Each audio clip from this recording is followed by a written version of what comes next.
बिस्मिल्लाहिर्रहमानिर्रहीम। अस्सलामुअलैकुम मोहतरम सामीनो नाजरीन।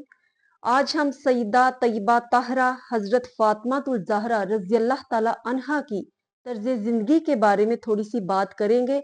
वीडियो को एंड तक जरूर देखिएगा, लाइक और शेयर भी कीजिएगा। और अगर आप चैनल पर नए आए हैं तो सबसे पहले चैनल को सब्सक्राइब कर लीजिए। एक दिन हजरत इमरान बिन हुसैन रज़ियल्लाहु ताला अन्हु फरमाते हैं कि नबी पाक सल्लल्लाहु अलैहि वसल्लम मेरे बारे में हुस्न ज़न रखते थे और मुझे फरमाते हैं कि ए इमरान, मैं तुम्हें एक खास दर्जा देता हूँ और फजीलत देता हूँ।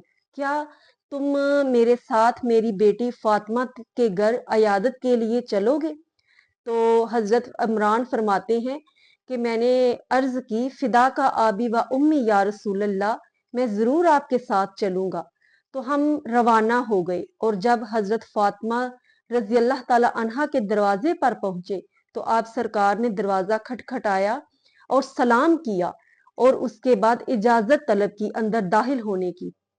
तो हजरत फातिमातुल ज़हरा रजी अल्लाह ताला अन्हा ने अर्ज की कि तशरीफ ले आइए। तो आप सरकार ने फरमाया कि मेरे साथ एक आदमी भी है।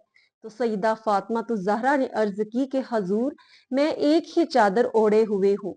तो नबी पाक सल्लल्लाहु अलैहि वसल्लम ने फरमाया कि उसको हाथ के इशारे से आपने फरमाया कि उसको ऐसे ऐसे करके डांप लो।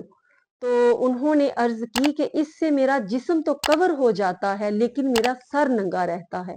तो नबी पाक सल्लल्लाहु अलैहि वसल्लम ने एक पुरानी चादर अपनी बेटी की तरफ फेंकी जिससे उन्होंने अपना सर ढांप लिया और आप हजरत इमरान के साथ अंदर तशरीफ ले गए और जाकर पूछा कि बेटी फातिमा, क्या हाल है? तो हजरत सईदा फातिमा तो ज़हरा रज़ी अल्लाह ताला अन्हा अर्ज करती हैं कि हजूर, मुझे दोहरी तकलीफ है। एक तो बीमारी की तकलीफ है और दूसरी भूख की तकलीफ है। मेरे पास कोई ऐसी चीज मौजूद नहीं जिसे खाकर मैं अपनी भूख मिटा सकूं।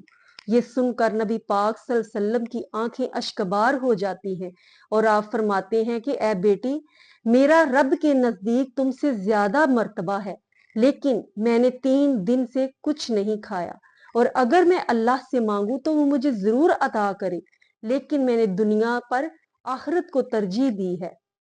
तो आप सरकार ने सईदा फातिमा तो ज़हरा रजी अल्लाह ताला अन्हा के कंधे पर हाथ रखकर फरमाया कि बेटी, गम ना करो, तुम जन्नत की औरतों की सरदार हो। तो सईदा फातिमा तो ज़हरा ने अर्ज की, हजूर, फिर हजरत आसिया और मरियम कहाँ हैं? तो नबी पाक सल्लल्लाहु अलैहि वसल्लम ने फरमाया कि वो अपने जमाने की औरतों की सरदार हैं और तुम अपने जमाने की औरतों की सरदार हो। और फिर फरमाया कि ए मेरी बेटी फातिमा, तुम जन्नत के उन आला महल्लात में रहोगी जहां ना कोई गम होगा, ना कोई तकलीफ होगी और ना ही कोई ऐब होगा, और तुम चच्चाजाद अपने चच्चाजाद के साथ खुश रहो क्योंकि वो दुनिया और आखिरत में सिरदार है। तो इस तर्ज अमल से नाजरीन हमारे लिए ये लेसन मिलता है कि हजरत सईदा फातिमा रजी अल्लाह ताला अन्हा इस आला मुकाम पर मर्तबे पर फाइज थी कि वो जन्नत की औरतों की सरदार ठहरी।